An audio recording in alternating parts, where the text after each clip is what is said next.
bonjour à tous.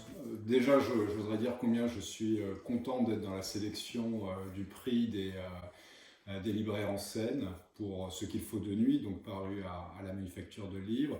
C'est un livre qui est né de deux choses finalement. La première, c'était le souhait de traiter de la déception et me demander si des parents pouvaient être déçus de leurs enfants.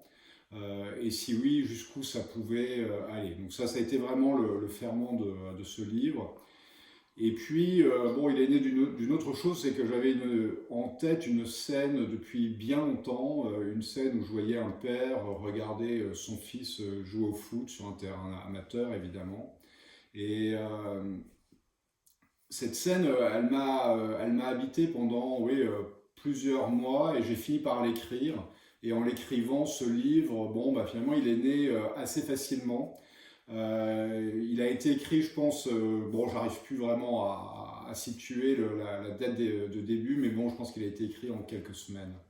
Donc voilà comment est né Ce qu'il faut de nuit.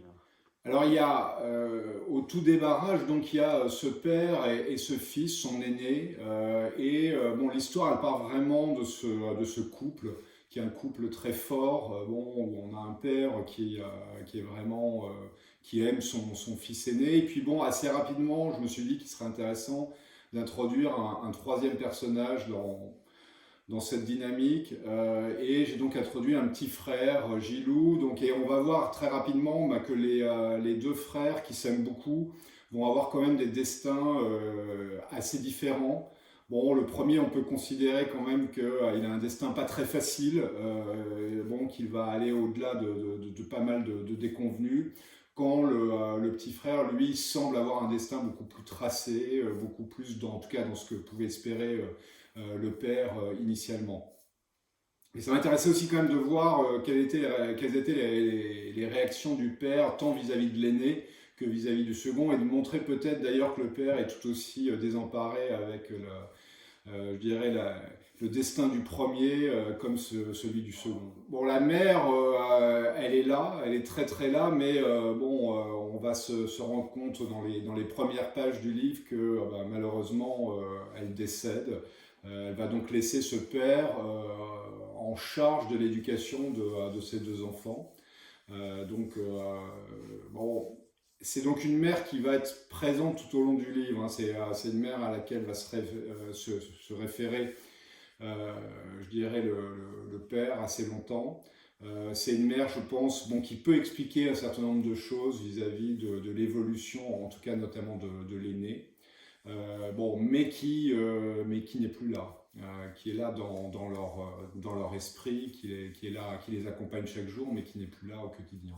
C'est un livre qui se passe en Lorraine, vraiment dans le nord de la Lorraine, tout proche du Luxembourg. Donc c'est une région une région de contraste, c'est-à-dire c'est une région où alternativement, bon, on pense que il y a un nouveau miracle économique qui va naître, et puis bon, il y a quelques années après la désillusion qui se réinstalle.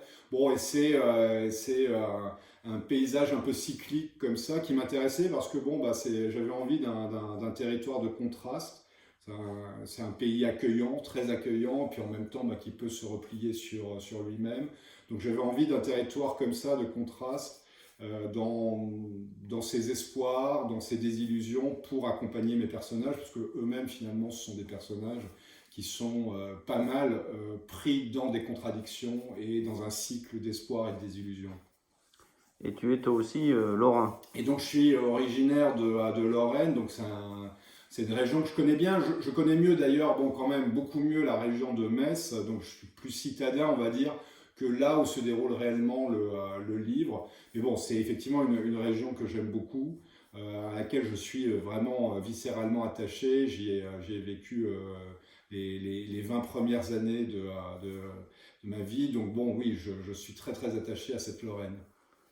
Oui, alors je suis, petit-fils et fils de cheminot. Bon, et normalement, si les choses s'étaient passées quand même normalement, j'aurais dû moi-même travailler à la SNCF. En tout cas, c'était le, le souhait de mes grands-parents qui me martelaient chaque jour, tu seras ingénieur à la SNCF. Donc bon, il y avait une notion assez forte dans la famille d'ascenseur social. Mon grand-père causait les voies, mon père conduisait les trains. Donc bon, il y avait une envie, bon, que je reste dans cette maison, dans la SNCF. Bon, j'ai choisi Air France. Bon, personne m'en a trop voulu, mais voilà. Donc c'est, oui, il y a donc, on retrouve un peu à la fois la SNCF et cette notion d'ascenseur social dans le texte.